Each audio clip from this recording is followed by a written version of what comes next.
The Arab Sugar Daddy and the Beautiful Indian Girl. A novel by Dr. A. Ahmed. This is a one-sided love story between a rich old Saudi man and a beautiful poor Indian girl.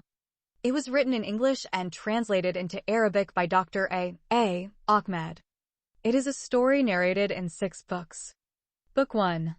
The Arab Sugar Daddy falls in love with a beautiful poor Indian girl. Copyright. All rights are reserved. No part of this book may be reproduced, stored in a retrieval system, or transmitted in any form or by any means without the prior written permission of the author except by the reviewer, who may quote brief passages from the review for printing in a general magazine, public newspaper, school journal, or university article. All characters in this novel are fictitious and any resemblance to real people, living or dead, is purely coincidental. Chapter 35. The new cooperation between the two evildoers. Meanwhile, the crazy old Arab lover Sugar Daddy left no stone unturned as he desperately tried to find out what happened to his extremely beautiful Indian maid lover Layla aka Rayhana Khan. For many days, Sheikh Faiz bin Ahmed tried several times to contact his Sudanese friend, but to no avail. His numerous phone calls, text messages, emails, and letters to the finder of his beautiful Indian girlfriend who was more dear to him than his unfaithful and adulterous Christian ex-lover, Christy, went unanswered. When he called him after he was acquitted of the false terrorist plot and returned to Saudi Arabia, his Sudanese friend Babakar had been expelled from the foreign students' boarding school and had gone to live with the 4 Sudanese in their apartment in Fakula. But the Arab Sugar Daddy, Manan Layla Al-Hindiya, left a phone message for him with one of Babakar's friends and his phone number in Saudi Arabia. In this way, the rich old man was able to find his former friend, the Sudanese pimp, Babakar Alawar, and through him, he found his favorite Indian lover, Rayhana Khan, and sent her 25,000 rupees, $500, 2 visas, and 2 tickets. After some time, the old man concluded that his Sudanese pimp had simply stolen the airline tickets and visas, sold them to another travel and tourism agency, and deposited the huge amount of thousands of Indian rupees and $1,000 that he had stolen from him in a foreign bank in India. Sheikh Ahmed recalled that the Sudanese foreign student, Babakar Alawar, was very penniless and was living as a beggar in the city of Bombay after he was expelled from the Muhammad Khan Tourism and Travel Company, and he had no one to support his studies in India. Therefore, he thought he had made a big mistake when he trusted this hungry and penniless Sudanese boy with this huge sum of money amounting to 40,000 rupees, Saudi visas, expensive airline tickets in addition to $500. $500 multiplied by 70 rupees equals 35,000 Indian rupees. Sheikh Ahmed thought that the bankrupt one-eyed Babakar would be a fool if he did not steal a huge sum like 75,000 Indian rupees in addition to 500,000 rupees worth of Saudi visas and air tickets. When he realized this heinous mistake that he had committed out of ignorance and foolishness, the angry old Arab sheikh slapped his cheeks forcefully with his hands and almost pulled his 2 large ears out of his square bald head. He already suspected that the Sudanese boy wasn't as rich as him from the beginning. Therefore, he doubted that the money he sent to his beloved maid Rayhana Khan ever reached her or that Babakar contacted or found her at all. In the cosmopolitan city of Bombay, you can sell anything, even your identity or body parts. Some poor Indians sold their kidneys to fraudulent doctors for illegal kidney transplants to treat sick rich Arabs or other wealthy Indians. Sometimes, foreign students also sell their passports and other ID cards due to financial difficulties. The photo in the foreign passport will then be changed to the buyer's photo and used to go to any country he wishes to go to.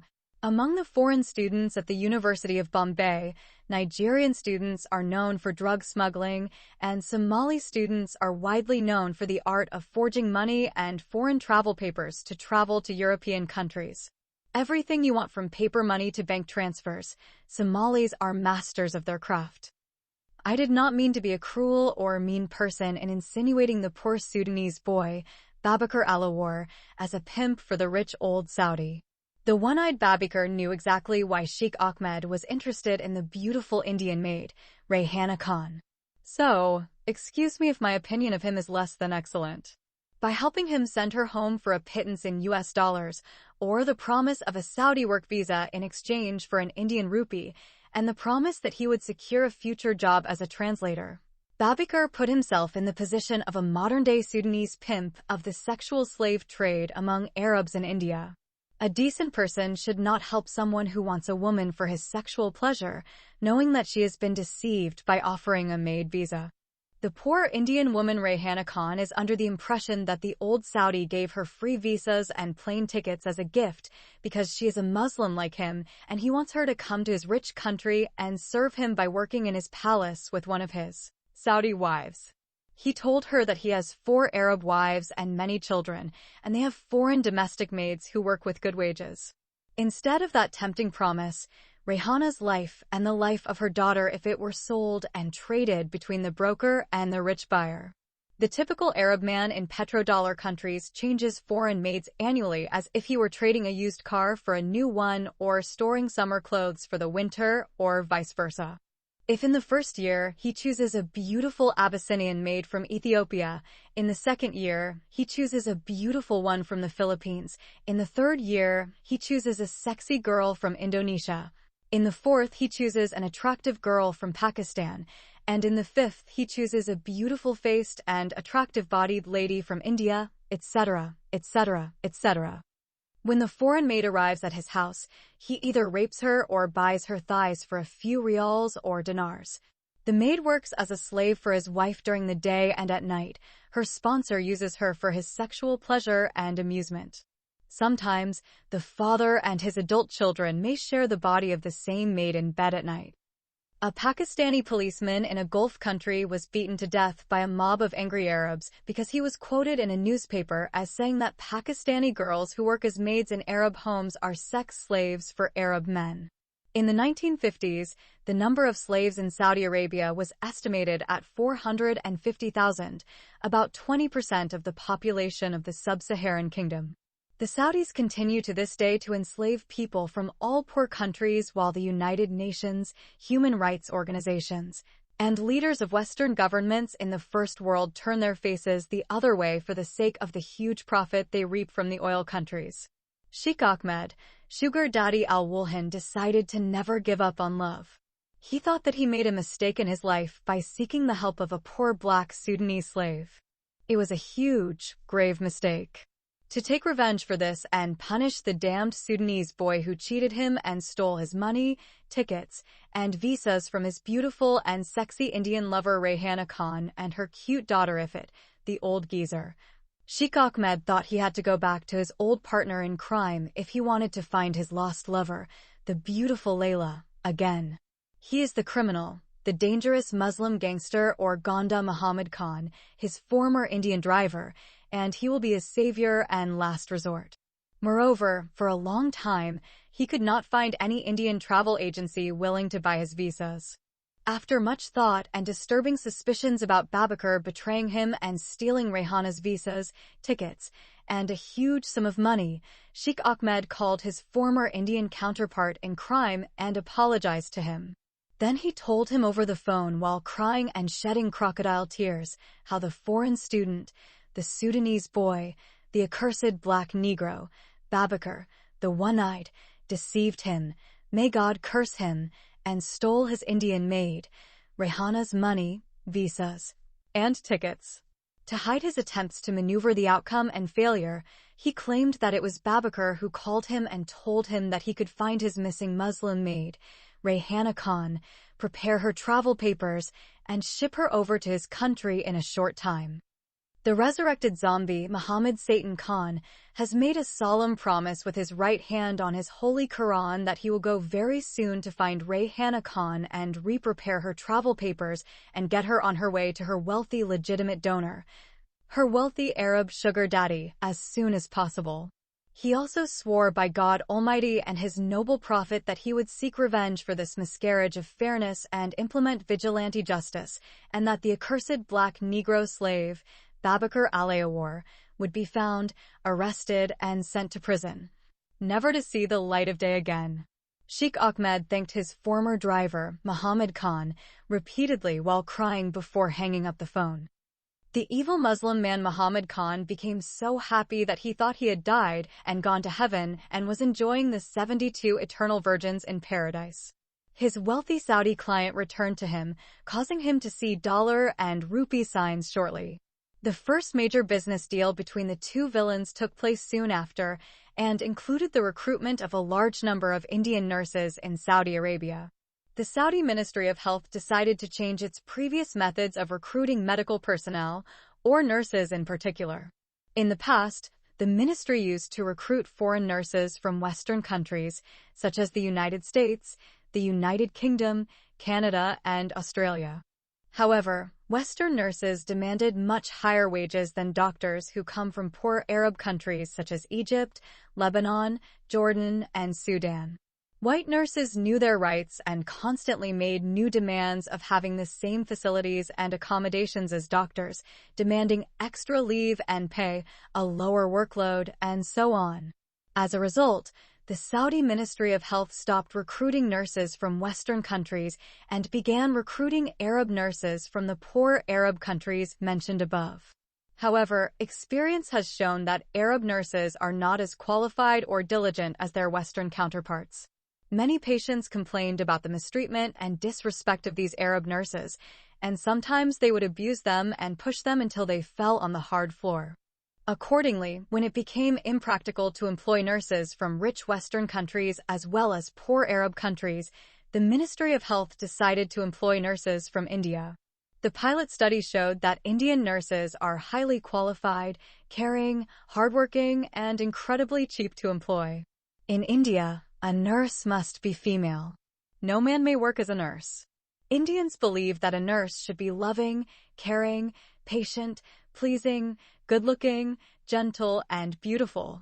According to them, those good moral virtues and attractive physical virtues combined can only be found in a female. Sheikh Ahmed obtained the contract to employ Indian nurses from the Saudi Ministry of Health. Under the contract, he has to employ 550 qualified, beautiful, and highly experienced Indian nurses. The ministry will send its medical staff to India, accompanied by the Saudi contractor, to interview the candidates. Sheikh Ahmed was awarded the contract by the time he resumed his work with Muhammad Khan Tourism and Travel Company. So, the rich old Saudi assigned the contract to his former driver. Along with the contract, Muhammad Khan is given the task of finding the missing beautiful Indian Muslim maid Rayhana Khalin and preparing her travel papers with her cute daughter Ifat Khan. The wealthy Saudi businessman assigned the second Indian pimp 3 important tasks. Firstly, he must find his beloved maid, Layla, and quickly send her to his country as quickly as possible. Secondly, preparing to employ 550 beautiful and highly qualified Indian nurses. Thirdly, providing the necessary entertainment to the wealthy old man Sheikh Ahmed by having a very beautiful virgin Indian girl for sexual pleasure during his stay in his 5-star hotel. Muhammad Khan is another pimp for the voluptuous old Saudi. In the past, he sent 2 female employees to entertain him sexually in his room at the 5-star Taj Mahal Hotel. But Sheikh Ahmed was not happy with the 2 female employees with whom he had sex in his 5-star hotel room. The first employee sent to sleep with the rich Arab is the envious girl Roxana Rahman. Sheikh Ahmed did not like Roxana. She has a nice-looking face, but her body is ridiculously thin. For an Arab man, a big butt, a big body, and huge breasts are very basic requirements in a female. Roxana lacks these essential feminine qualities. The second employee who sent for the Arab old geezer was her friend Tahira Ali. Sheikh Ahmed was not happy with the Indian Muslim girl, Tahira Ali, either. She has a large rear end and a stocky body, but lacks the face department. So, the next time, Sheikh Ahmed gave precise specifications of what a suitable female should possess to satisfy him sexually in his royal king bed at the luxury Hotel Taj Mahal Palace. The old man, Sheikh Ahmed, told his Indian client, Muhammad Khan, that his services as a pimp were weak, given the huge amount he had paid. He wants an employee who combines the qualities of Roxana's beautiful face and Tahira's sexy body. In other words, The desired employee must be an exact copy of the beautiful and sexy maid, Rayhana Khan. The wealthy Arab sheikh can easily find a beautiful and sexy teenage Indian girl among the hundreds of prostitutes on the streets of Colaba or the brothels of Fairs Road, who may be 100 times more beautiful than Muhammad Khan's female employees. However, he is interested in female employees for 3 reasons. The first reason, he doesn't like a prostitute because it's not safe to have sex with her without a condom. He hates condoms. The second reason is that he does not like to have sex with an ordinary girl who has been used and shared with hundreds of men before him. He likes a girl who is virgin or close to the showroom. The third reason is that the female employee comes to have sex with him because her circumstances forced her to sleep with her boss and provide sexual entertainment for his Arab clients. The rude old Saudi man loves to have sex with the girl who resists him and makes him feel as if he is raping her. It's an acquired taste, developed over a long period of time with the former Pakistani, Filipino, and Indonesian maids he slept with against their wishes in his country. When the lustful old Saudi man demands that his next sexual provider have the face of Roxana and the body of Tahira, his Indian pimp Muhammad Khan decides to hire a new girl to meet those requirements. He advertised in local newspapers and paid for a place at the public information station about the need for a female employee with specific qualities and qualifications. He did not fully list all the requirements, but he encouraged all interested applicants to come in person and find out what Muhammad Khan Travel and Tourism Agency wants in a new employee. He mentioned in the advertisement that the generous salary is twice what he pays to his other female employees. When his 6 other female employees saw the advertisement on local television channels, radio stations, and daily newspapers, they objected and demanded a salary increase. Muhammad Khan rejected their demands and told every employee that if she wanted a pay increase, she could quit her job, go to another travel agency, and seek higher pay. None of the girls left their work or dared to open their mouths again. However, one of his employees decided to take advantage of the new offer. He is the only employee who did not object to the high salary offered to the new female candidate because he is male. By then, the travel agency only had 1 male employee left. The other 2 male employees were falsely accused of serious crimes and thrown behind bars. Former employee Jamal Khan was arrested and later tried for robbery and rape, convicted, and sentenced to 14 years imprisonment with hard labor. The so-called accursed black Negro, the foreign student Babakar Alawar, was also falsely accused of drug smuggling, arrested, and awaits trial. The suspected Sudanese boy faces a life sentence of up to 19 years if the Bombay Criminal Court convicts him of drug trafficking. According to strong evidence, he was caught red-handed because the Bombay Narcotics Control Police found drugs in his apartment, in his room, and inside his bag.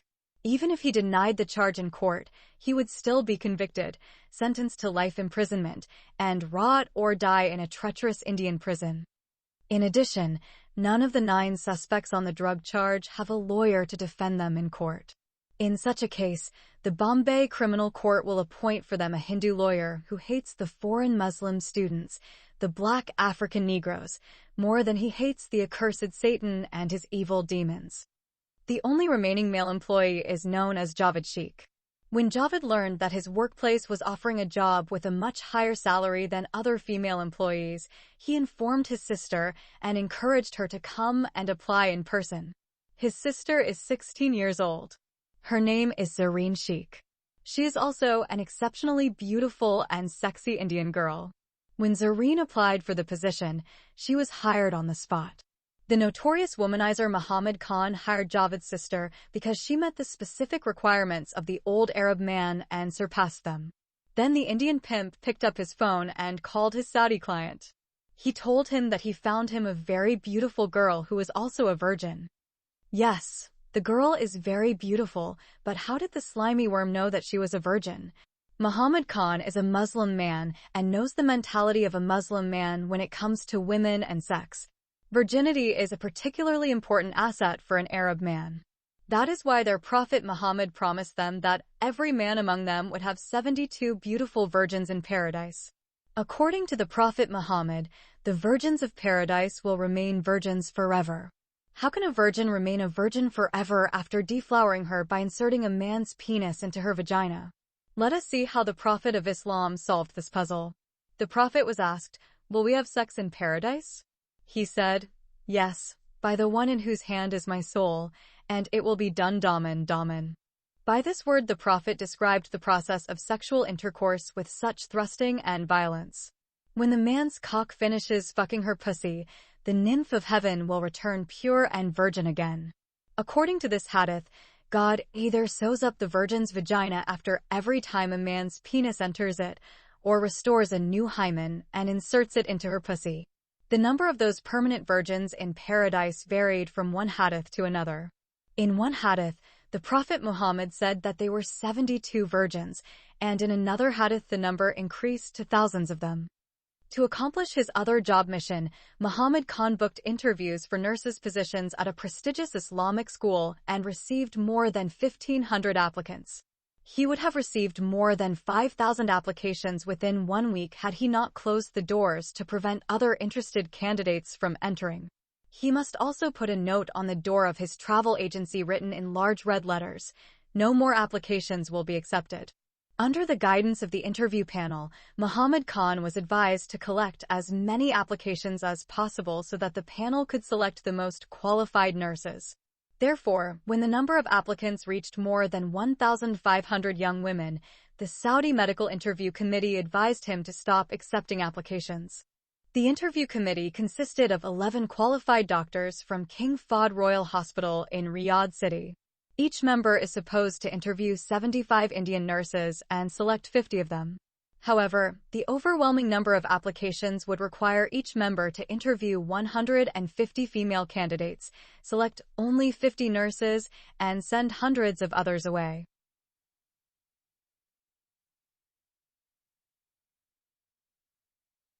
Chapter 36. Earthly Virgin of Paradise. 2 days before the important interview conducted with 1,500 nurse candidates, a small problem arose at the Muhammad Khan Travel and Tourism Agency. It is about the newly recruited Muslim girl who is considered a beautiful earthly paradise virgin for the important Arab client.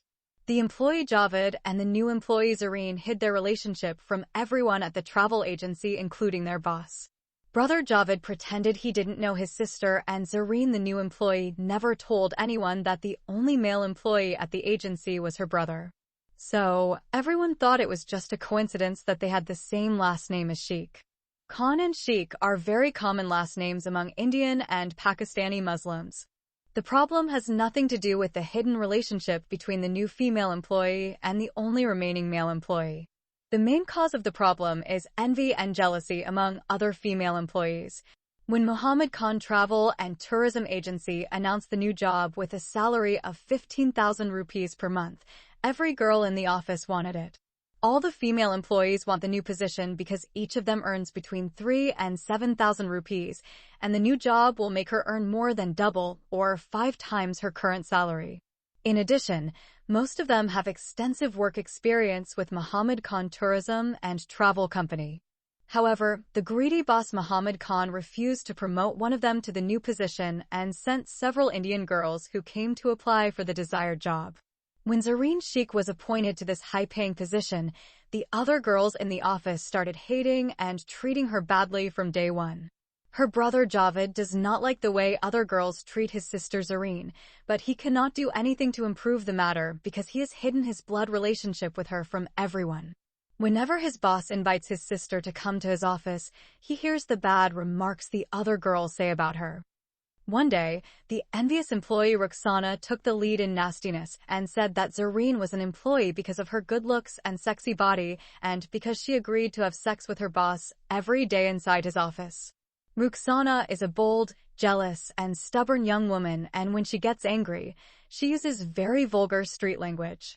The girls collectively agreed with her that if it weren't for Zareen's attractive figure and good looks, she wouldn't even be qualified to be a cleaner at Muhammad Khan Tourism and Travel Agency. The jealous girls are right. The beautiful Muslim girl, Zareen Sheikh, resembles the late beautiful girl, Bulbula Sheikh, who committed suicide because her evil boss raped her and impregnated her with an illegitimate baby outside the framework of a permissible halal Islamic marriage. The new employee also does not know how to write a complete sentence correctly in English or Hindi. She completed her school education in 10th grade in Urdu. She does not know how to write and type in English or Hindi or use a computer. She sits all day like the statue of the Hindu goddess, Mahalakshmi, or a beautiful Barbie doll, or any other visitor or client in the office. The other girls do all the work and she stares at them and fantasizes while she does absolutely nothing. Every now and then she is called to her boss's office and spends a lot of time with him. Every time she goes to his office, the female employees who are jealous of her start whispering and gossiping in front of her brother. Her angry Muslim brother Javed Sheikh decided to put an end to all the office gossip behind her back. When he and his sister Zareen returned home, he asked her to complain to her boss about all the gossip and nagging that was happening behind her back. He told her about the kind of ugly things they say about her behind her back. He explicitly told her about the implicit accusations against her. The other girls accuse her of having a scandalous love affair with her boss and having sex with him like a whore inside his office. The next day, the beautiful employee, Zareen Sheikh, reported the matter to her boss. The pimp boss, Muhammad Satan Khan, decided to immediately put an end to this mumbling and gossip among the females in the office and called a special meeting to deal with the matter. He began by giving a corrective lecture to his female employees as follows. First of all, nothing is happening between me and Zareen. I did not hire her, but she was hired by one of my important Arab clients, the wealthy Saudi businessman Sheikh Faiz bin Ahmed. Her new position is called Foreign Academic Assistant Educator. The office girls had never heard of a job name like this before. It is highly unlikely that the pimp Muhammad Khan himself knows exactly what his verbal job title means. She is required to be with my Arab client when he comes to Bombay to do his lucrative business. She is his Indian private secretary. She must educate him in culture and teach him Indian heritage. She must help him how to interact in the multicultural and multi-religious Indian society, especially how to deal with Indians wherever he goes. The bold and envious girl Rukhsana is the first to punch a hole in the job description of the new position. She got up to challenge him about what he said about the new employee's work. Rukhsana Rahman shouted, "Sir, but in what language will she teach, educate, and help her Arab employer?" The pimp boss became incredibly angry when his bold employee Rukhsana interrupted him. "How dare you interrupt me while I'm talking, and who are you to question me like I'm your employee?" "I'm sorry, sir, but this girl Zareen doesn't know anything. She cannot speak English or Arabic. She sits in the office and stares at us all day while doing absolutely nothing. I can speak and write in English and Hindi, and she only speaks and writes in Urdu." The boss shouted, "Shut up, you insolent employee, Rukhsana. If you ever dare tell me how to do my job again, I will personally kick you out of here with my feet up your dirty ass." His angry voice sounded like thunder, and Rukhsana was startled and slowly sat down on her chair. Her big mouth didn't help her cause one bit. After her angry boss threatened to fire her from his travel agency, he returned to his office, summoned the so-called beautiful foreign academic assistant teacher Zareen Sheikh, and began telling her about her main duties. "Listen, dear Zareen, I know that these girls envy you, hate you, and want your high-paying position. If I were them, I would feel the same way about you too. But as I said, I assigned you to work for one of my foreign clients, a very wealthy old Arab man. He is a good Muslim man with good morals, but he wanted a beautiful Indian Muslim girl like you to be his private secretary. I lied to the female employees about your job duties, but you don't need to do anything for him except." The pimp boss paused and looked at the new employee Zareen's face to see if she was in any way bothered by what he was telling her. When he saw her face unobstructed by his agenda, he was encouraged to reveal the most important duty of that particular job. "Except that you are to be with him in his luxurious room in a 5-star hotel, and wherever he goes you have to accompany him." The evil Muslim boss, who works as an Indian pimp for the wealthy old Saudi Sheikh Ahmed, stopped and took a direct look at the face of the beautiful and sexy Muslim girl, Zareen Sheikh. The new employee still has the same calm appearance. Will you, my dear love, be able to do this for my wealthy Arab client who hired you?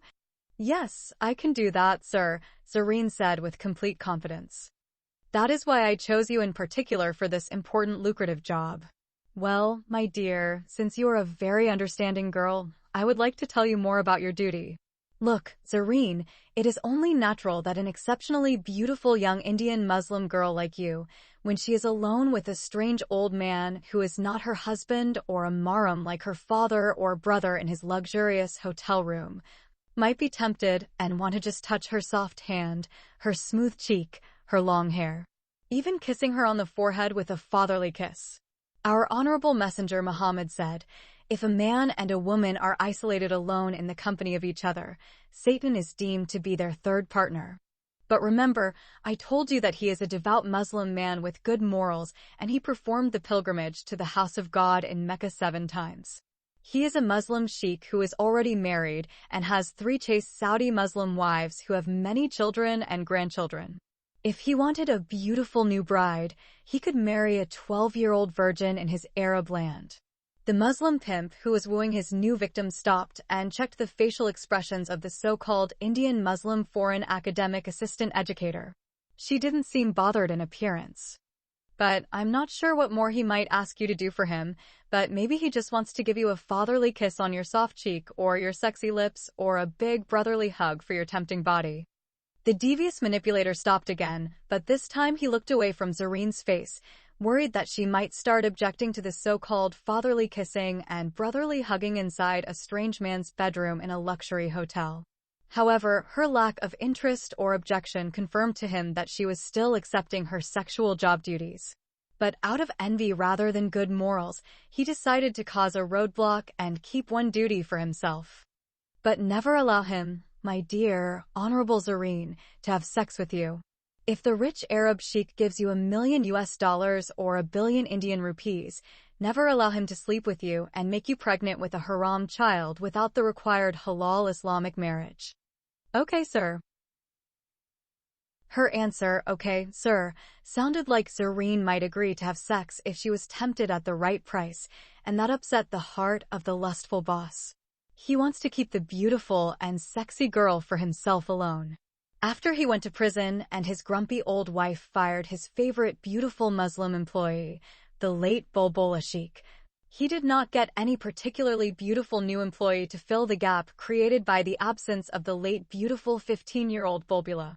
Well, my dear Zareen, that is all I can tell you about your duties. You will begin work as soon as your foreign Arab boss arrives in Bombay 2 days from today. But, sir, Zareen said quietly. She spoke as if she was afraid that the other jealous girls would hear her, and that's why she spoke in a whisper. The pimp, Muhammad Khan, waited to hear Zareen voice her objection to her new mission, but she remained in the same calm demeanor when she whispered again. But, sir. He said impatiently, but what? But, sir, do I need to tell my Muslim family that I will spend the night with my foreign Arab boss in his luxurious room in a 5-star hotel when he comes to Bombay in 2 days? The evil pimp boss felt like getting up from his chair and slapping the beautiful new employee, Zareen Sheikh, in the face with all the force he could muster. Who said you would sleep with him in his luxury hotel room? You will work for him the same number of hours and at the same time as you work for me. If he asks you to stay with him for 1 minute after 8 hours of work, tell him no. Okay, sir. The Indian pimp Muhammad Khan does not like her indifferent and neglectful attitude. He couldn't believe that a Muslim girl could be so indifferent and couldn't care less about her honor. Now go back to your table and don't tell those envious girls anything I said to you. Okay, sir. After saying her final, okay, sir, the earthly heaven maiden Zareen got up and walked out of her boss's office just as she had entered. After all, it was just another day at the office and she resumed sitting and doing nothing all day.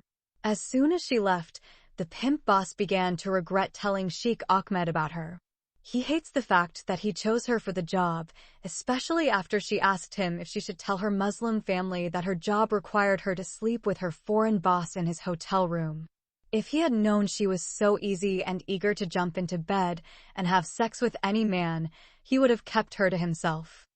Meanwhile, the beautiful Zareen returned to her table and sat in her chair as if nothing had been said to her. She is not in any way offended by what her boss suggested. She is not sad, afraid, humiliated, or anything like that. However, Zareen Sheikh is not the calm and carefree girl she pretended to be to her evil boss. She understood what her boss was suggesting and what he wanted her to do for his foreign client, the lustful old man. She knows that with her Urdu intermediate certificate in class 10, she could not get an office job anywhere in Bombay. She understood her unparalleled beauty and sexy body landed her an impossible, extremely hard to get, high-paying job. Who in Bombay would give a 10th grade girl who speaks and writes primarily in Urdu a salary of 15,000 rupees a month? It is understood that her circumstances will force her to compromise and accept certain conditions of work to keep her job.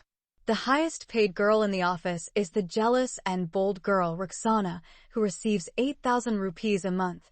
Next to her is the ugly Jamila Malik, who receives 6,000 rupees, and the least paid is Fatima Alzara, who receives a monthly salary of 4,000 rupees. This last beautiful girl and another sweet girl named Shabana Shah were hired after the lustful boss came out of the cell and returned to his travel agency and found his jealous wife had fired his two favorite girls, the beautiful Bulbula Sheikh and the sexy girl Tabassum Sirajuddin.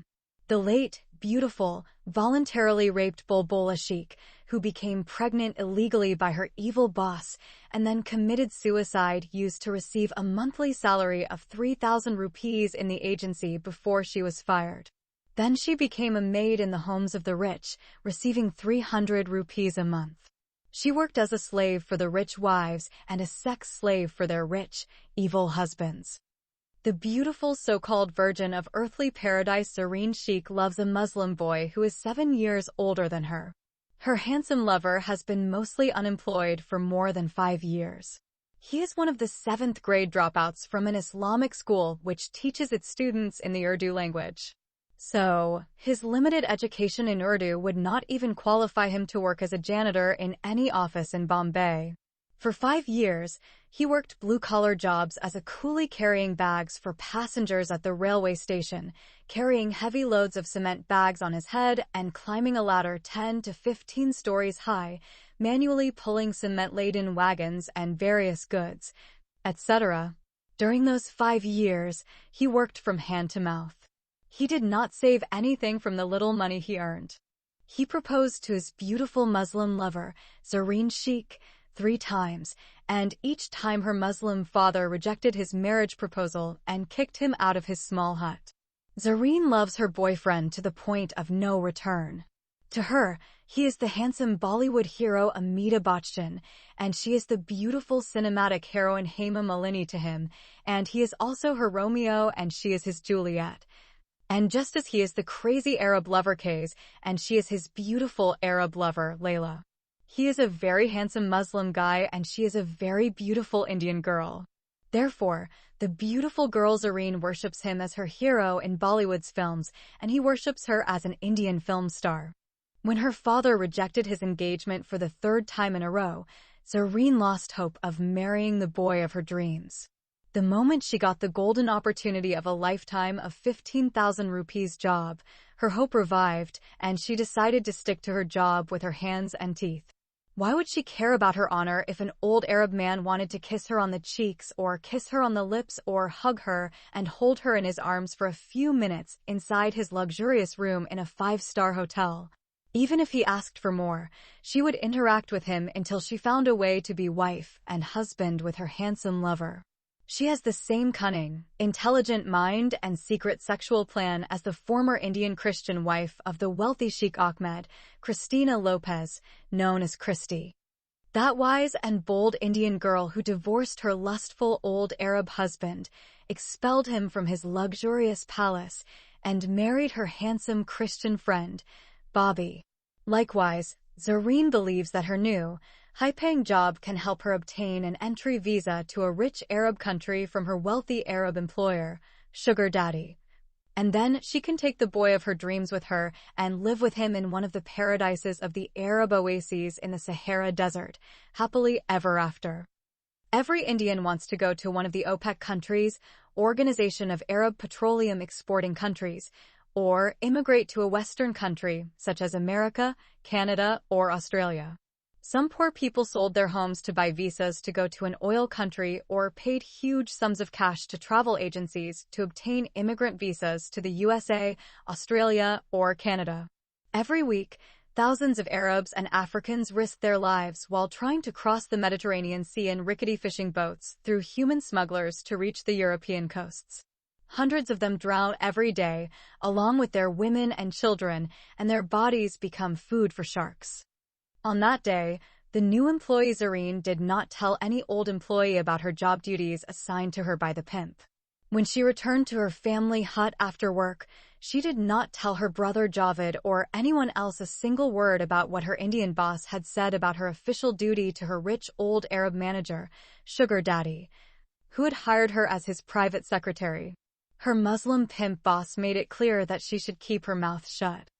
While the sweet and sexy secretary Zareen Sheikh awaits the arrival of her rich foreign boss, Mr. Muhammad Khan sends some of his most trustworthy criminal friends, led by a creepy Muslim Gunda, to search for the missing beautiful Muslim maid Rayhana Khan in the largest slum in Asia and the second largest slum in the world, Dharavi neighborhood inhabited by millions of poor people and the poorest of the poor Indians. It took the thugs 6 days to locate her hut. Rayhana Khan's sons and mother are found inside the poor hut, but the beautiful Layla and her cute daughter Ifit are not there. According to the old mother, her daughter Rayhana and her granddaughter Ifit traveled to the rich Arab country where the holy house of God and the shrine of the Prophet Muhammad are located. Being Muslims themselves, the Muslim gangsters understood what the old mother meant is the kingdom Saudi Arabia. Then they used their mobile phones and took many pictures with the old mother and her 5 young grandchildren as strong evidence of their success in their mission to find the hut of the missing maid and wanted woman, Rayhana Khan. The thugs followed the same wise idea of the arrested black Negro Sudanese foreign student, Babakar Alayawar, by enlisting the help of a Muslim policeman to find Rayhana Khan's slum hut in the Dharavi neighborhood. Without the help of the Muslim policemen, it would have been for the Muslim Gondas like searching for a single ant in the Amazon rainforest. The only difference is that the members of the Muslim gang did not bribe the policeman, but rather frightened him by telling him that they would kidnap and rape his beautiful Muslim wife, Fatima, and their young 7-year-old daughter, Aisha. If he refused to take them to the hut of the beautiful Muslim woman who was falsely accused of being a terrorist suicide bomber who was supposed to blow up an Indian plane is on its way to Jeddah, in Saudi Arabia. The frightened policeman told them that he was ready to show them the homes of the 3 Indians who were accused in this false terrorist plot, Rayhana Khan, Muhammad Khan, and Jamal Khan. Despite presenting photos as evidence to Mr. Muhammad Khan along with the startling report of the mother Rayhana and daughter Ifit leaving India and flying to Saudi Arabia, he still refused to believe his messengers. He repeatedly asked himself how Rayhana Khan and her daughter Ifit Khan could travel to Saudi Arabia without their valid Indian passports. He is quite sure of the fact that it was he who received their passports and burned them to ashes. Also, he remembered that Rayhana's previous passport was stolen by anti-terrorism police in Bombay and sold to that ugly old Indian woman who went to Saudi Arabia and claimed to be the maid Rayhana Khan. To clear his doubts, he picked up his phone and called the Worli passport office and inquired how many passports had been issued to Rayhana Khan and her daughter Ifit Khan.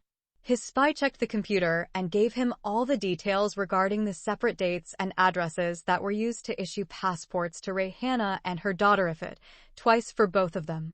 The spy assured him that Rayhana Khan did not come to apply for new passports for the 3rd time after he sent their second passports to the Muhammad Khan Tourism and Travel Agency. At first, Mr. Muhammad Khan thought that the Gonda thugs had tricked him by taking some pictures of some Dharavi slum children and their old grandmother and presenting them to him as proof of getting the rest of their money. How does he know that these are Rayhana's children and her mother? If so, he thought it best to use the more capable gang of Muslim Gandas for this difficult task. They would be more apt to find the lost and wanted beautiful Indian maid who is more precious than gold and silver for her Arab lover, Sugar Daddy, and at the same time, he would have a reason to get his money back from these incompetent Gundas. But before he implemented this new plan, he decided to check the Bombay Sahara International Airport. He picked up his phone and called the international airport and spoke to one of his spies there. When the spy checked the computer, he confirmed the low-level First Ganda gang's claim. The computer showed that 2 Indian passengers, Rayhana Khan and Ifat Khan, had actually traveled on a Saudi jumbo jet to Jeddah International Airport.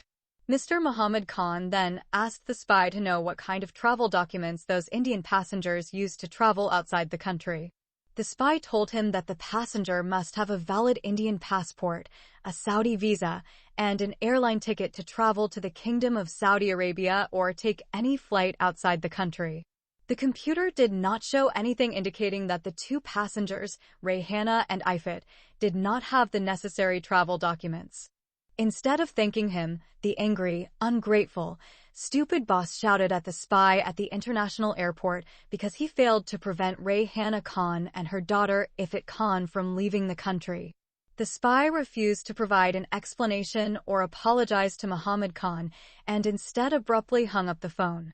Left with no choice, the evil pimp paid the rest of the money to the Gundas of the Muslim gang and waited impatiently for the arrival of his Saudi client, Sheikh Ahmed, to reveal to him the unbelievable news about his beautiful maid, Rayhana Khan, who had flown with her cute young daughter, Ifat Khan, from India and headed to the Kingdom of Saudi Arabia.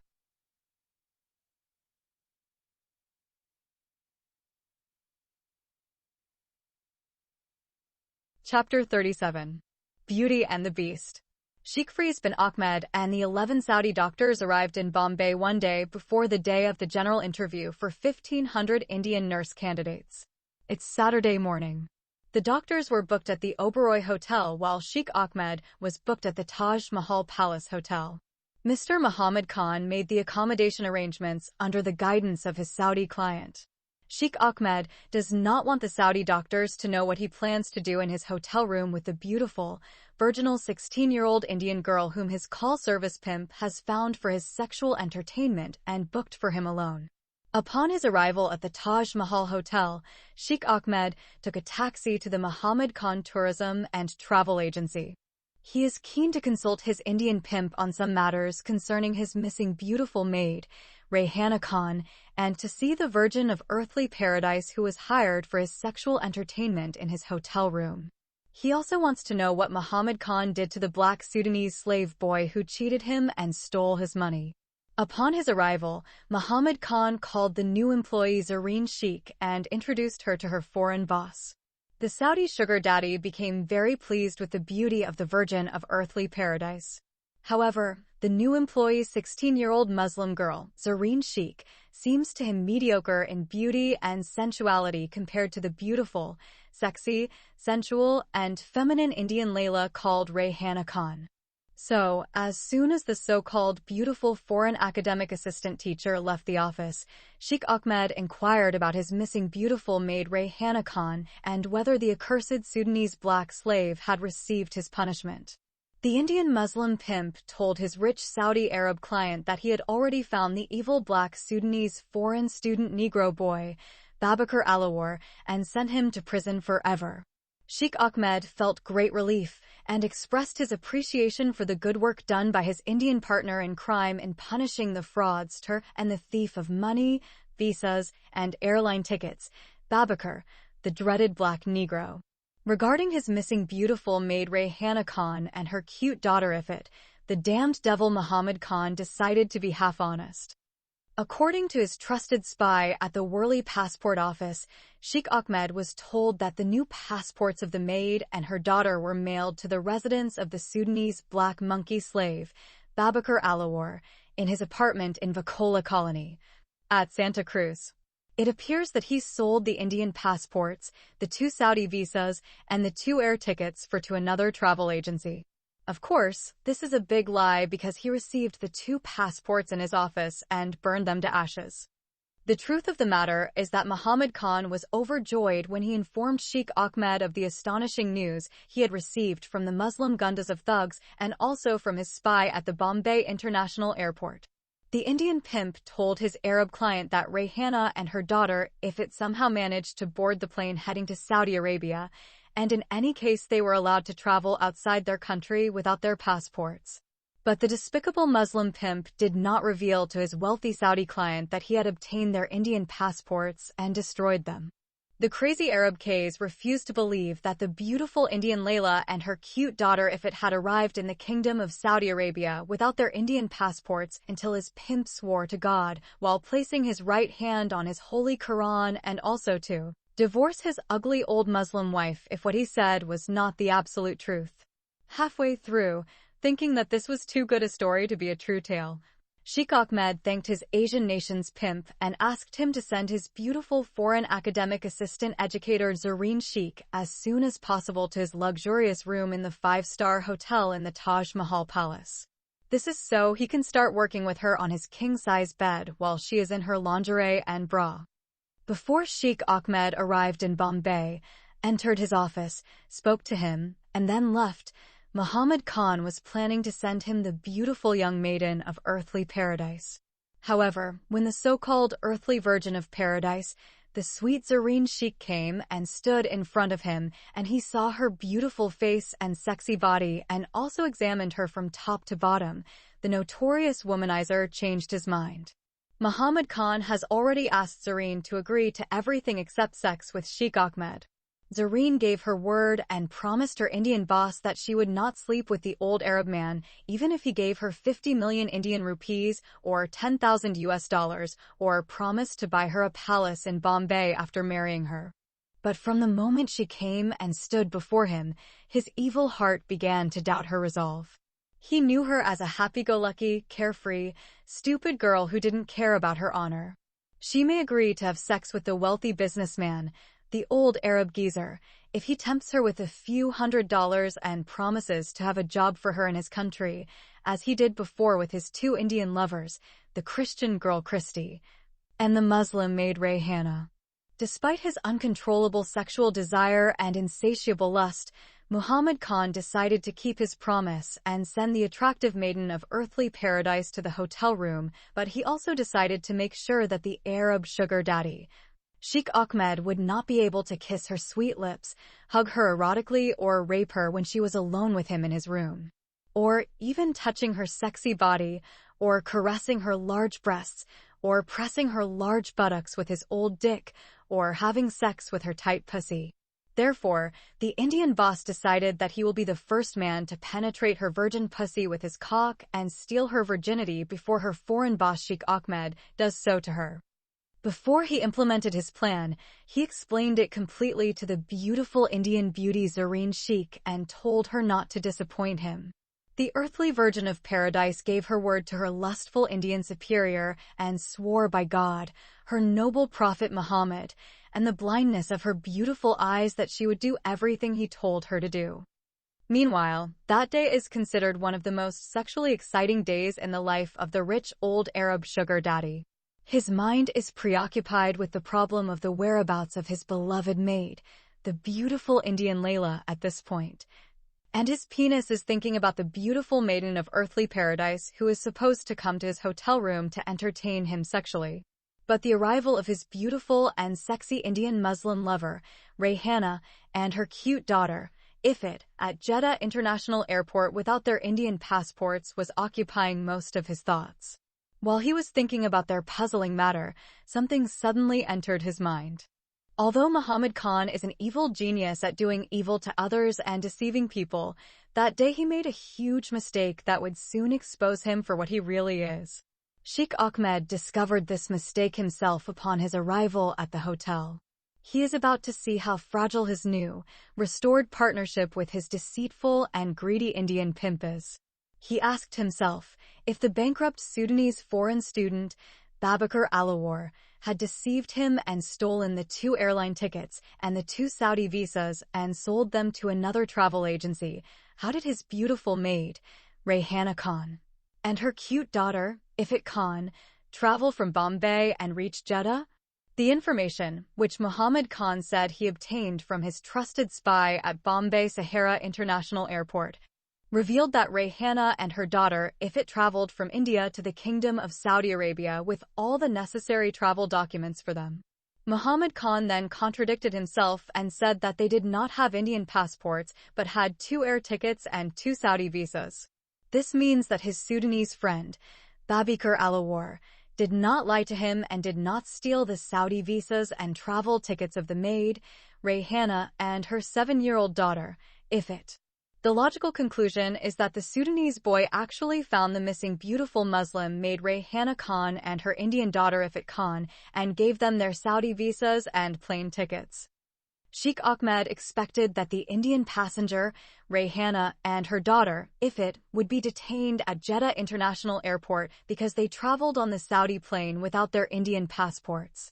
He also expected that the airport employees would communicate with his office from Jeddah International Airport because he was their Saudi sponsor. Then Arab sugar daddy realized that his next step would be to arrange the release from the airport of his beloved Rayhana and her young daughter, Ifit. The airport may not allow him to take his Indian maid and her daughter to his home without presenting their valid Indian passports. If he fails to convince the international airport officials to allow them to enter the city or to show their valid Indian passports, Rayhana and her daughter Ifit may be arrested, tried, and deported to India. Therefore, his main concern is to obtain new, valid passports for them before sending them back to their country. Sheikh Ahmed's mind became so preoccupied with how to rescue his beloved Layla al-Hindi from the police at Jeddah International Airport that he forgot the beautiful, fresh maiden of paradise who would soon be lying naked in his bed, until the doorbell to his luxurious room started ringing. He got up from his bed and opened the door and saw the beautiful maiden of earthly paradise, Zareen Sheikh, standing in front of him like a beautiful angel who had descended from heaven. His cock immediately stood up like a Ramadan cannon, and if he had not been afraid that she would run away from him in panic, he would have jumped on top of her and raped her at the door. He wanted to cradle her sensual body in his arms and lead her straight to his bed and start doing business on her sexy body, but he suddenly stopped when he saw another girl standing right behind her. At first, he thought the other girl was a hotel housekeeper who had come to clean his room. He decided to ask her to leave and not come back until he called the front desk and ordered room service. But then he slowly realized that he had seen that girl's face that very day at Muhammad Khan Tourism and Travel Agency. She is the ugliest and skinniest Indian girl he has ever seen in his entire life. She has a flat chest and no buttocks at all. She is also fleshless, as if she is skeleton of a zombie rose from her grave. She then came forward and introduced herself to him, saying that her name was Jamila. When she said that her name was Jamila, which in Arabic means a very beautiful girl, his hatred for her increased. Sheikh Ahmed did not allow the beautiful earthly virgin of paradise Zareen and the ugly girl Jamila to enter his hotel room. Rather, he kept them waiting at the door and returned to his room and called the travel agency's phone. The lustful old man asked his Indian pimp why he sent the ugly girl Jamila with his beautiful earthly paradise maiden Zareen. The pimp told the angry old geezer that Zareen refused to go meet an Arab man alone in his hotel room.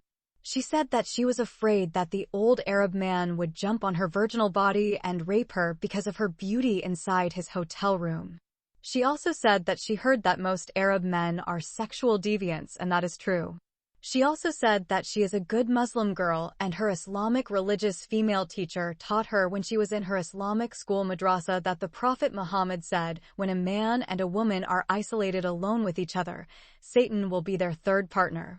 Therefore, she said that she did not want to be alone with a man who was not her legal Muslim husband or a mahram, such as her father or biological brother. Being alone in a haram khalwa means when a man and a woman who are not married and not related by blood are in a place alone, and this is a forbidden act and a grave transgression in Islam. The Indian pimp then told his Arab client that even though he threatened to fire the beautiful virgin girl from her lucrative job, she said she would rather quit her high-paying job than go meet a foreign man alone in his hotel room and stay with him without her mahram chaperone. The virgin Muslim girl insisted that if another Indian girl did not go with her, she would not go anywhere alone. The other girl, Jamila, is also one of his Muslim employees, and for this reason the pimp said he had to send another Indian girl with Zareen. However, the pimp somehow put some hope in the angry old man's heart by telling him to try to trick the ugly girl Jamila by sending her somewhere to buy food and drink, or when she goes to the bathroom, he locks her inside by locking the door from the outside or some other cunning trick like that. With some tricks suggested by his pimp, the wealthy old sugar daddy returned to his two female guests and welcomed them with a frowning face. Despite 3 hours of trick or treat, nothing worked. It is as if the two girls are stuck together at the hip or glued together. Neither of the girls stayed with the old man whenever the other left the room to buy food or do a task such as making the bed or searching for the best Arabic channel on satellite television. They both went to the bathroom together 4 times. Whenever one girl said, "I'm going to pee," the other said, "I need to pee too." When all the tricks did not work, Sheikh Ahmed decided to give alcohol to them. He wants you to liquor them up and get them drunk so that he can rape the Virgin of Heaven, Zareen, while Jamila, the ugly, is dead drunk. But the ugly Jamila said that she had never drunk alcohol in her life and would never touch the haram or forbidden drink. She said that the Holy Quran said that intoxicating wine is not a halal drink for Muslims. But the beautiful Zareen admitted that she had drunk alcohol before and became dead drunk, but with her handsome Indian boyfriend. She said that she made a covenant with her eternal Muslim lover that she would never drink alcohol with any man other than him. When the lovely Zareen mentioned that she had a handsome boyfriend and drank alcohol with him and got so drunk, it led the old Arab geezer to suspect that the Indian pimp had deceived him about her virginity and strict religious adherence to Islam. Finally, the old beast, the Arab sugar daddy, got fed up with the two girls and kicked them out of his room so quickly that their heads were spinning. But it doesn't matter if they are dismissed as unwanted guests, because this is the most extravagant and most enjoyable day they have ever had in their entire lives. The two girls enjoyed the most delicious and expensive foods and drank all kinds of sweet drinks and juices. That's why they went to the bathroom 4 times together. Sheikh Ahmed knew that Muhammad Khan had deceived him. He concluded that the beautiful Muslim girl Zareen Sheikh did not say that she did not want to come alone to his hotel room, but the evil pimp imposed certain conditions on her, saying that she needed another Muslim girl to come with her. Even if she asked him not to go alone unless the ugly girl, Jamila, came with her, he thought that his previous car driver had given in to her threats and demands because he wanted to keep the beautiful teenage girl, Zareen, for himself, and that he wanted her to be his eternal secret sexual concubine because he had an ugly, hag, old Muslim wife. One of the bad habits of Arab clients in India is that they always insist on seeing the wives and daughters of their Indian clients. For this reason, Sheikh Ahmed in the past invited Muhammad Khan and his wife to dinner at his 5-star hotel. When the old man saw his Indian client's wife, he wondered why he had agreed to marry such an ugly Muslim woman. All Arab and Muslim men in Middle Eastern and North Africa countries want to visit the homes and apartments of their foreign friends and see their women, but they always hide their Arab women in their homes just like totem animals that no one can see or approach them. Muhammad Khan's wife is called Ghazala Khan, which means the beautiful young deer. This Indian gazelle is supposed to be called Al-Qabiha Khan, which means ugly woman. She is ugly in her character and morals, in her heart and body, like her despicable husband, Muhammad Khan, the Antichrist or Satan, who betrayed her.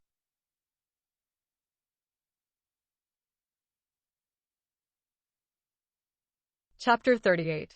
He fell into the pit he had dug. After his great disappointment towards the beautiful teenage girl, Zareen, Sheikh Firoz bin Ahmed became very angry and realized that the Muslim man Muhammad Khan was the one behind the arrest of the innocent Sudanese boy, Babikar. The evil Indian man openly admitted that he had sent the black Negro foreign student, Babikar, to prison forever. Since the Sudanese boy Babikar handed over the 2 visas and tickets to the maid Rayhana Khan, why did his former Muslim boss implicate him in a crime and put him in serious trouble with Indian law? Sheikh Ahmed immediately picked up his mobile phone and asked this question to his Indian business partner. Muhammad Khan told him that he followed his orders and did what he wanted him to do. He punished the dreaded black Negro slave by charging him with the very serious crime of drug smuggling. He proudly admitted that he was the one who paid money from his pocket to some evil Muslim gangsters, sent them drugs, and ordered them to hide them in the bag of the African foreign student, Babakar Hussein Osama, in his apartment. While laughing, the incarnate devil said that it was he who made an anonymous phone call from a public phone to the Bombay police and reported drug trafficking activity in the apartment of the 5 African foreign students and gave their address. Sheikh Ahmed regretted that he had asked his former driver to punish his innocent Sudanese friend, Babakar Alawar. But he knew it was too late. He cannot do anything now to save his Sudanese friend. After speaking with Muhammad Khan, Sheikh Ahmed visited the International Students' Hostel in Churchgate and inquired about his best foreign friend. He wants to know exactly what crime Babakar was arrested for. Some Sudanese students told him with tears how some bad guys hid drugs in Babakar's bag inside his apartment, and he was accused of the most horrific crime in all of India. They also told him that Babakar would be tried, and most likely after 3 years, he would be convicted and sentenced to life imprisonment.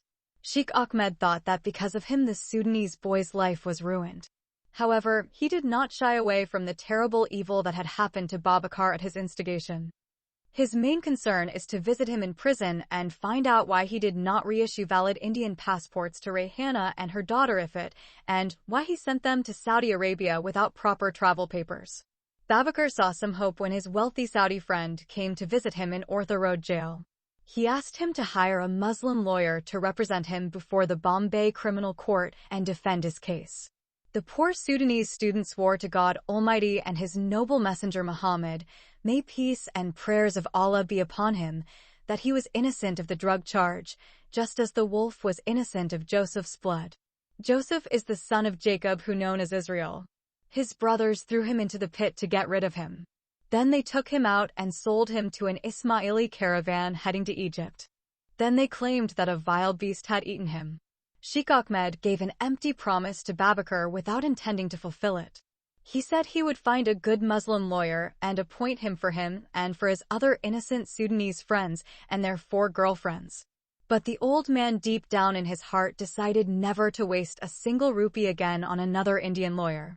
He had learned a good lesson from his experience with his beautiful ex-wife, Christy, the Christian girl who stole his money and kicked him out of his luxurious residence with her high heel up his dirty ass.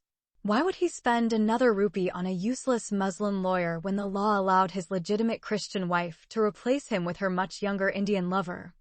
During his conversation with his Sudanese friend, Sheikh Ahmed learned that Babakar found Rayhana and handed over the entire amount of money he sent to her, the 2 visas and the 2 tickets.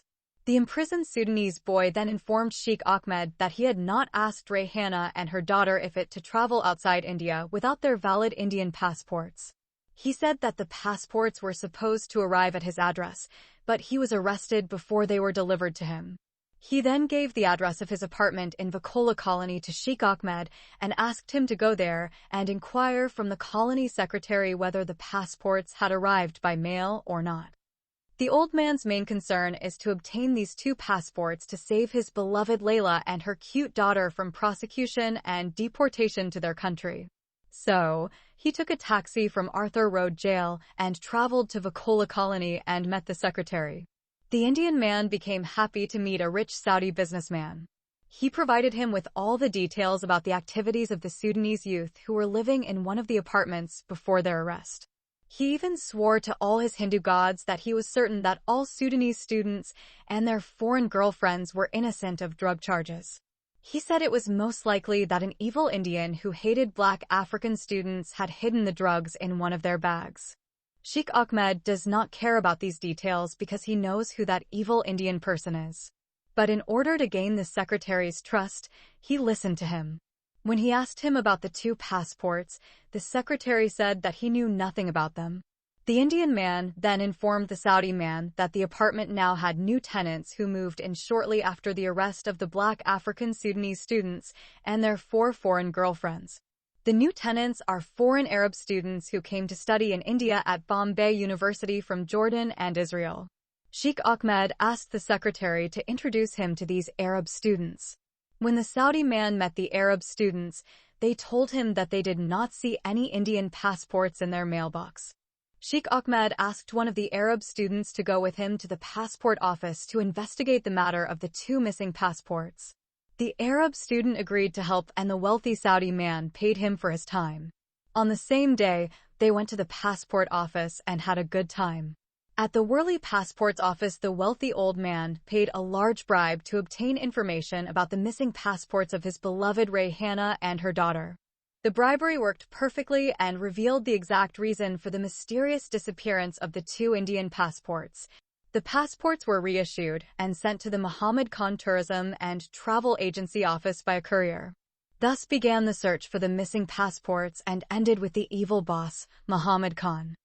Sheikh Ahmed immediately felt that he had to take revenge for his humiliation and break off his partnership with his former car driver, who had stolen and destroyed his beloved Rayhana and her cute daughter Ifit's passports. Not only did he destroy their passports, but he also destroyed the life of the poor foreign student, Babakar, and caused Rayhana and her daughter Ifit to travel from Bombay to Jeddah without their Indian passports.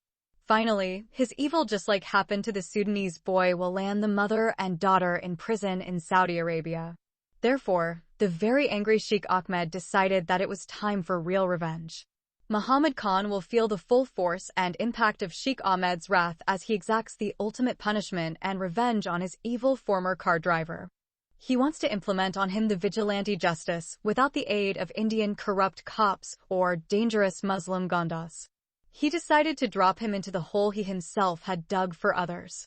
Before carrying out his revenge, he paid a bribe of 25,000 rupees to the senior passport officer and demanded that the Indian passports of Rayhana Khan and her daughter Ifit Khan be reissued and handed over to him immediately. The passport officer pulled out the two files, took out of them the photos of Rayhana and her daughter Ifat, made new passports, and delivered them to the wealthy Arab man who claimed to be their Saudi sponsor on the same day.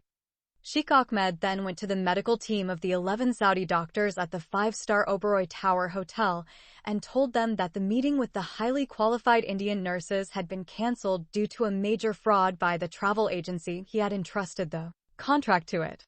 He told them clearly that it has been brought to his attention from exceptionally reliable sources that many female candidates are not qualified as nurses.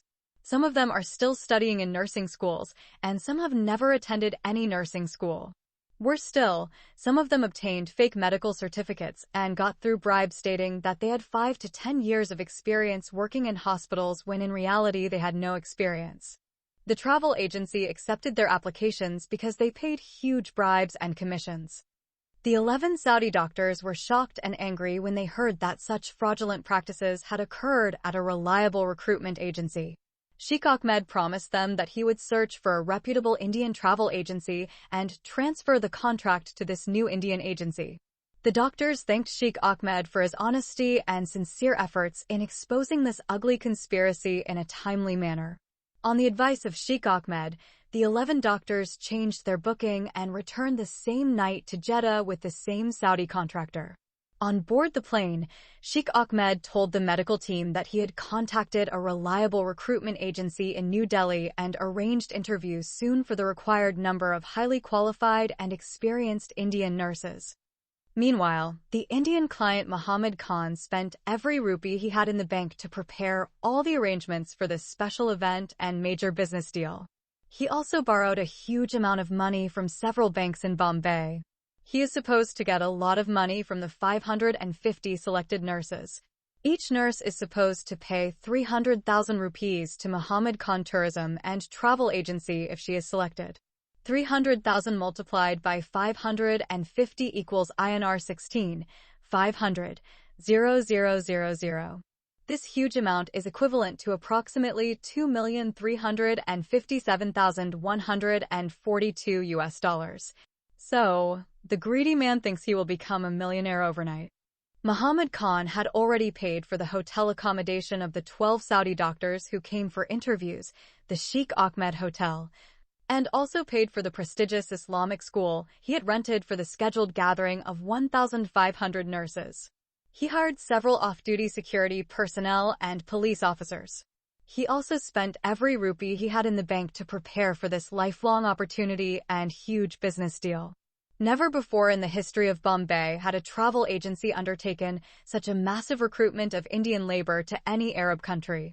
For this reason, all media outlets announced this upcoming event, and local TV channels and radio stations broadcast news about the recruitment of a large number of Indian nurses in Saudi Arabia. Therefore, hundreds of journalists and other media professionals, male and female, decided to cover this major event. On Sunday morning, Muhammad Khan and all his staff arrived at the Islamic school 2 hours before the interview time. Even his wife, sons, and daughters came to help at this great event in the history of his travel agency. He also called many of his friends and relatives and invited them to come watch the distinguished event. He promised to pay all volunteers for their hard work. He even promised to serve them breakfast, lunch, and dinner. He is supposed to feed all his employees, 6 female employees, 1 male employee, a janitor, security men, and male and female policemen. He appointed all the male and female teachers in the Islamic school, including the principal.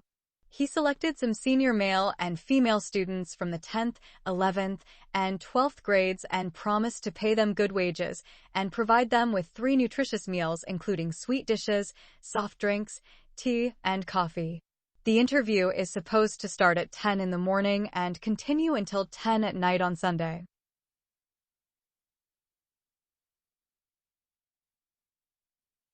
Chapter 39. The Female Mass Attack on a Black Sunday. From 6 o'clock on Sunday morning, the prospective nurses have begun to gather outside the fenced schoolyard.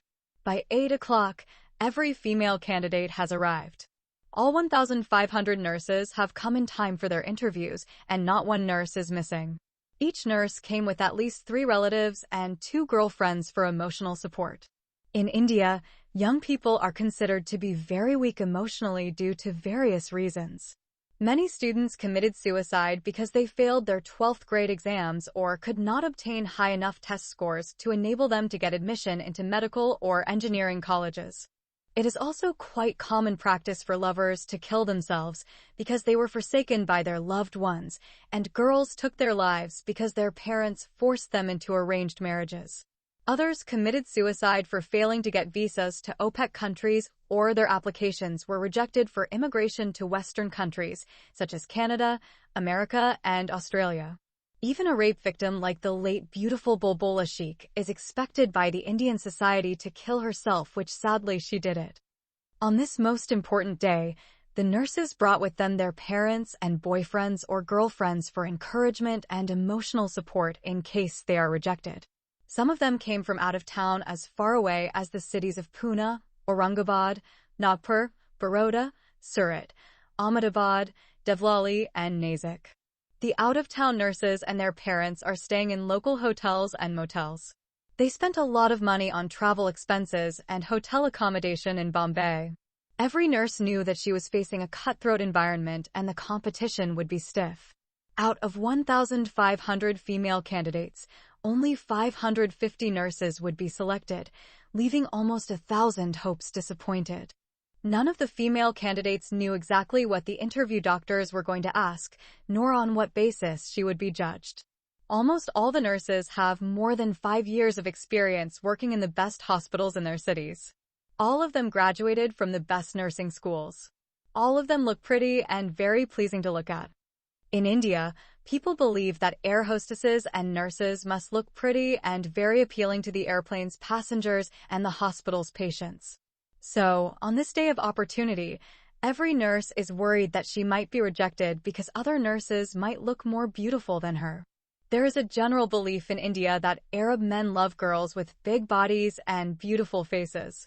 Of course, that belief has a huge amount of truthfulness to it. The truth is based on thousands of years of interaction between the people of the Arabian Peninsula and the people of the Indian subcontinent. Unfortunately, most Indian girls are extremely beautiful, but very few of them have big bodies. Indian men do not like girls with big bodies. They are very much influenced by the criteria of the film industry of Bollywood, which is copied from the criteria of Hollywood. For example, the superstar Aishwarya Rai is called the Queen of Bollywood, and she is the highest-paid film actress in India. She is also a former Miss World.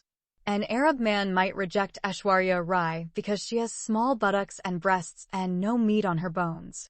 The former Miss World Priyanka Chopra meets his requirements for a beautiful woman and fits his sexual desire to a.t. She has an extremely beautiful face and sexy body that possessed a large backside and big boobs. Therefore, he can give all his wealth to spending one single hour in bed with her. For this particular day, it is not unusual for some crazy nurses to go to extremes and put on extra clothes to look bigger than they are, and some stuck extra padding inside their underwear and bra to increase the size of their buttocks and breasts. On this special sunny morning, the despicable man Mr. Muhammad Khan feels he is more important than the Bollywood superstar Shah Rukh Khan, and his ugly wife Mrs. Ghazala Khan believes she is greater than the former Miss Universe and actress Lara Dutta. The greatest man in that holy ground is running around everywhere talking to everyone as though he is a senior delegate of the United Nations who has just arrived from Geneva in Switzerland. You could see him talking to one nurse here, and then suddenly he would disappear, reappear, and talk to another nurse there. He has many times carefully checked every security person and every police officer. He is carrying a handheld microphone in his left hand, a huge log journal, and a dossier in his right hand. Now and then, he stops moving in circles and announces the interviewing medical committee will be arriving soon. The nurses are divided into 10 groups. Every group formed a long line of nurses standing and waiting patiently. Each queue contained 150 nurses. Their families and friends are not allowed to step inside the forbidden area of the Muslim school grounds. The schoolyard is treated as if it is a Muslim holy ground.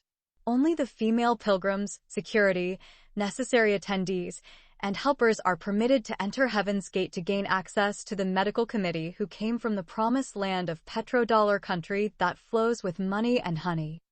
Another qualification to enter Heaven's holy ground is that all female candidates have to be either Muslims or Christians, since female Hindus are barred from entering the Kingdom of Saudi Arabia. Hindus and the followers of other religions used to work in Saudi Arabia, but they were not allowed to come within 40 kilometers of the official holy cities of Mecca and Medina, which is known as Ard al-Hijaz, the land of pilgrimage. On January 19, 1997, there was startling news from Riyadh, the capital of Saudi Arabia, which said that the Saudi Arabian government would from that point on deny entry of all Hindus into Saudi Arabia. Following that royal decree, all Hindu employees and workers were expelled from the kingdom of the Saudis. Some Hindus chose to convert to Islam and keep their jobs rather than leave the rich Arab country and return to their poor country. Christians are exempted from the ban because of the need for adequate armed forces and American armaments to protect them from the dangerous Muslim Shiites of Iran and Yemen.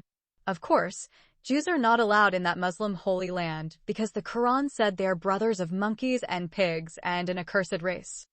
Up until 10 a.m., Muhammad Khan is not worried about the fact that the Saudi medical team has not arrived. He is sure that they will arrive at their stations in due time. The Saudi medical interviewers are supposed to arrive at 9:30 a.m., but from about 10 a.m., every second and every minute that passes by causes Muhammad Khan to become more and more impatient. When the clock struck 10:30 a.m., the nurses began to check their watches and ask each other about when the interviews would start. Each nurse has been told that the interviews would begin at 10 a.m. sharp. By 10:45 a.m., Mr. Muhammad Khan had become restless waiting for the medical team to arrive, and his heart began to beat in his chest with a great thumping. He has also become paranoid knowing every nurse is looking at him and everywhere he walks. He kept looking at the gate and then at his watch. His heart has started to beat louder and louder. He is expecting to see the taxis of the Saudi interview medical team showing up at any moment. When all the watches showed the time at 11 a.m., the nurses began to voice their concerns so much that he began to sweat and tremble like a decrepit old geezer. The nurses have been standing on their feet under the blazing sun for more than 3 hours and waiting in lines even longer. Muhammad Khan came up with so many lies you would have thought it was April Fool's Day. He created more and more excuses to silence the rising tide of discontent among the nurses. His long working experience with the Saudis taught him that they are incredibly arrogant and proud people. Because they are Arabs and the Prophet of Islam was an Arab, and because they are living in the holy land of Muslims, the Saudi people consider themselves to be the holiest and most righteous human beings on the whole planet. They look down upon all human beings residing on the surface of the earth. They even count themselves to be superior to other Arabs and Muslims. For this reason, Muhammad Khan felt it might be construed as an insult to telephone the five-star hotel and find out why the chosen people of Allah were late. If he does, he is sure to find himself on the other end of a barrage of insults for ordering the holy people of Allah to be at his beck and call. Starting at noon, the nurses broke up standing in the queues and confronted Muhammad Khan, his staff, and his family. They began to shout at them. Muhammad Khan's body is shaking and sweating from head to foot, and he fears the angry nurses might assault him and his family members and staff. He grabbed a big chair and sat it in front of him for protection. He ordered his family and staff to move to the raised platform. Then, he announced through his megaphone that he was going to phone the interview medical team and find out why they had not arrived yet. After this announcement, there is dead silence. The momentary silence allowed him to climb the platform where every angry nurse could see him in the open auditorium. He took his cell phone out of his pocket. Every eye is on him. Then, he dialed the number to the front desk of the Oberoi Hotel and requested the girl who responded to transfer his call to one of the 10 rooms of the Saudi medical team. When the girl told him that the Saudi medical team had checked out the previous evening, he felt as if the school ceiling had collapsed and fallen on his head. His ears became deaf and numb. He tried to speak, but his voice failed him. For a few seconds, his heart stopped beating, and he could feel the blood rush from his face down to his feet, and he lost all 5 of his senses. When his lifeless body somehow intermittently came back to life, he began to shake and murmur unintelligibly. Some of the nurses, screaming and screeching, demanded an explanation for his silliness. He could not answer any one of them. His mouth was paralyzed and his body in great shock. His left hand dropped the microphone, and he waved to the objecting nurses to silence them. Greatly disturbed inside his mind, he thought maybe the arrogant Arabs had more than likely quarreled with the hotel staff for some silly reason, and then they checked out or moved to the Taj Mahal Hotel where his valuable client, Sheikh Ahmed, was staying. Muhammad Khan had already told his important client there was no need for him to come before lunchtime. That remembrance brought some steadiness to his shaking hands and hence enabled him to dial the number to the front desk of the Taj Mahal Hotel. Mr.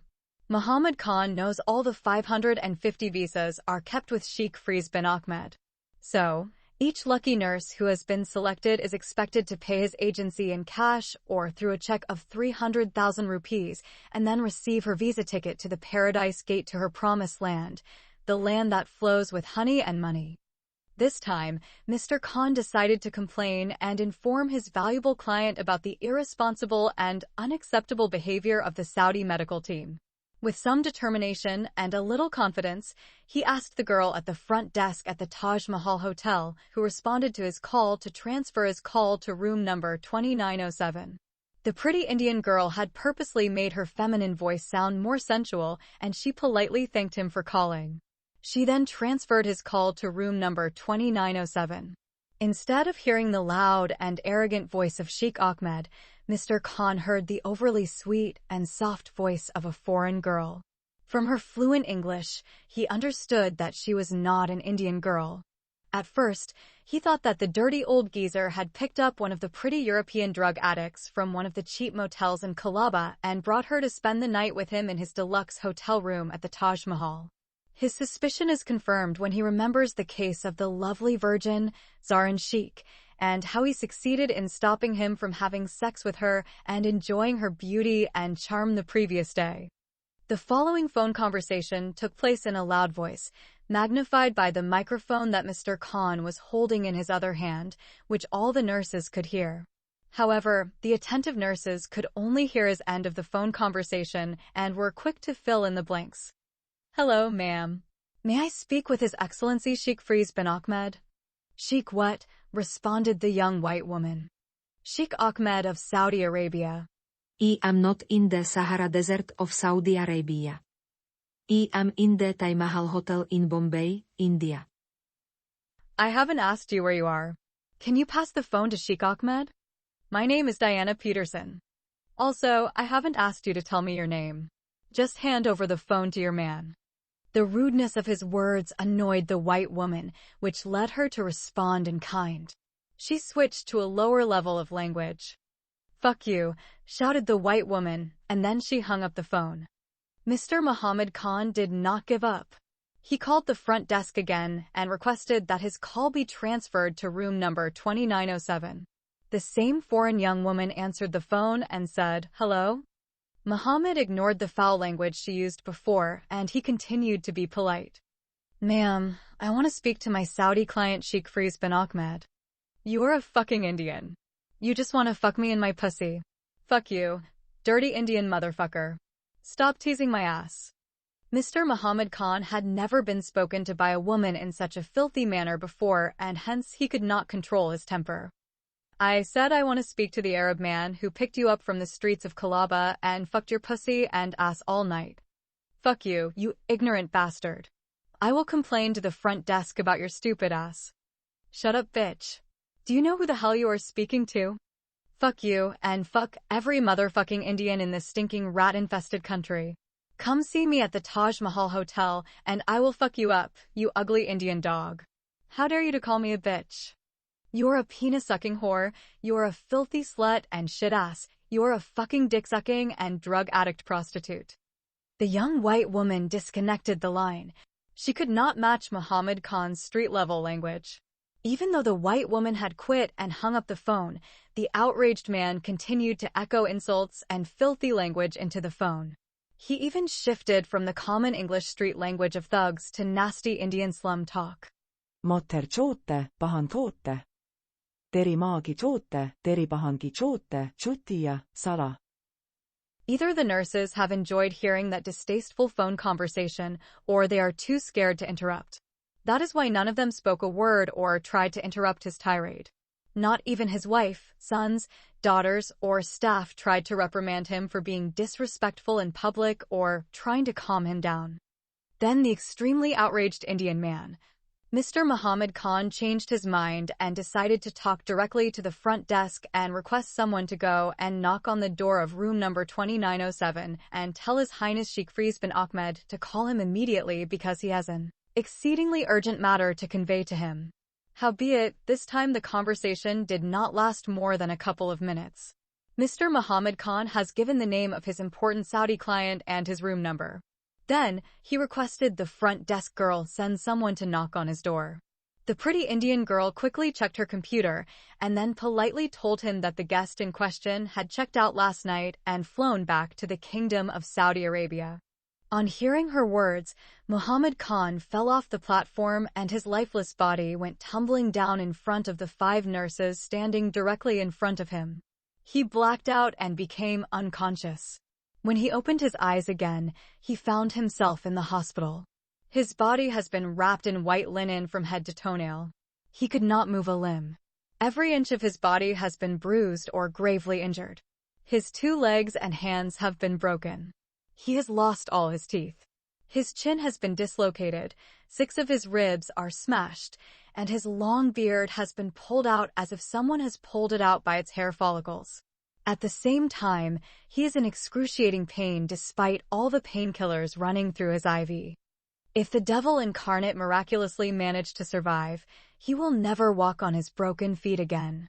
Between the time Muhammad Khan fell off the platform and from the time he has been revived at the hospital, he is conscious of nothing at all.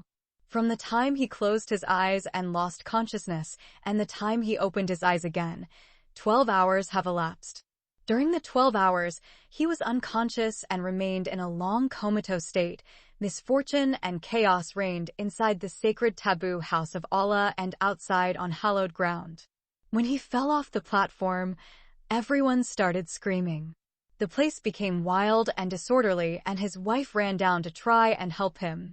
Hundreds of nurses are pushing and shoving and tripping over each other. Muhammad Khan had been trodden under many feet by scores of nurses scurrying everywhere like ants. The angry Indian nurses ran over each other and trampled on the bodies of the nurses who had fallen. Many of them had been crushed to death through a stampede. Mrs. Ghazala Khan feared that her husband might be crushed to death under the feet of the throngs of nurses. She used her cell phone and called the Bombay police force of anti-riots. But before the police could arrive, she also got knocked down while trying to save the life of her unconscious husband. She was too crushed by the stampede of nurses. Some of the sharper nurses realized they had been scammed, and this was nothing more than a scheme to defraud them of money by the recruitment agency. Each nurse had already paid 25,000 rupees as application fees, and she is supposed to pay another 300,000 rupees if she has been selected and received her golden visa to Paradise Gate. The sad and disturbing news that there are neither interviews nor nurses' visas for Saudi Arabia has spread like wildfire, and that there's no Saudi medical team has come and brought visas. This caused many nurses throughout the school to faint and fall out. Many nurses were hurt, bruised, and battered. Almost 500 nurses were admitted to nearby hospitals for some profoundly serious injuries.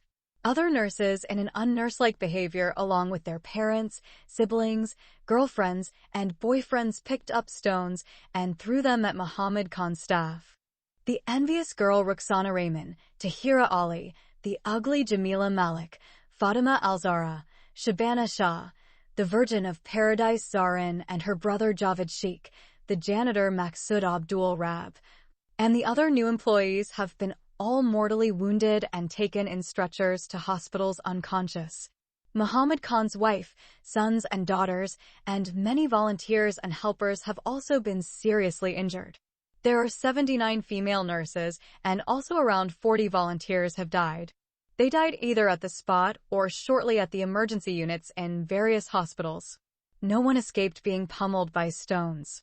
Angry nurses entered the classrooms and broke all the tables, chairs, benches, windows, and doors, and set papers, books, and notebooks on fire.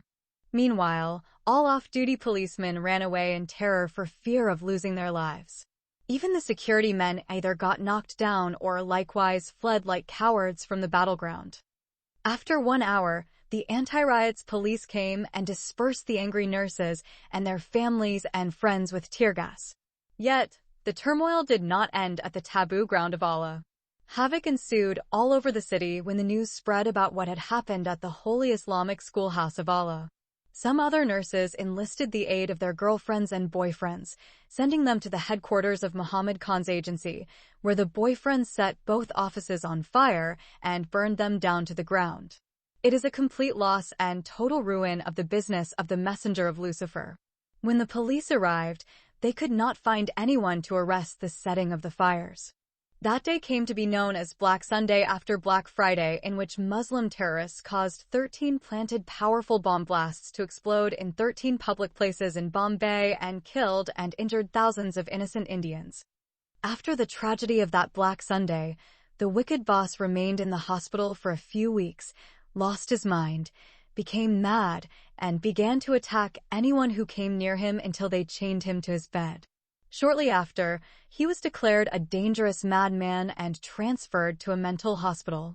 Eventually, the immoral man, the evil genius, the devil incarnate, the notorious womanizer, the rapist of innocent female employees, the false accuser of his 2 innocent male employees Jamal and Babakar, the rapist and murderer of the late innocent and beautiful girl Bulbula, Muhammad Shaitan Khan has permanently lost his mind, and he is kept under lock and key, while his hands in shackles and his feet in fetters in a dirty cell at a mental hospital for extremely dangerous lunatic men at the outskirt of Bombay.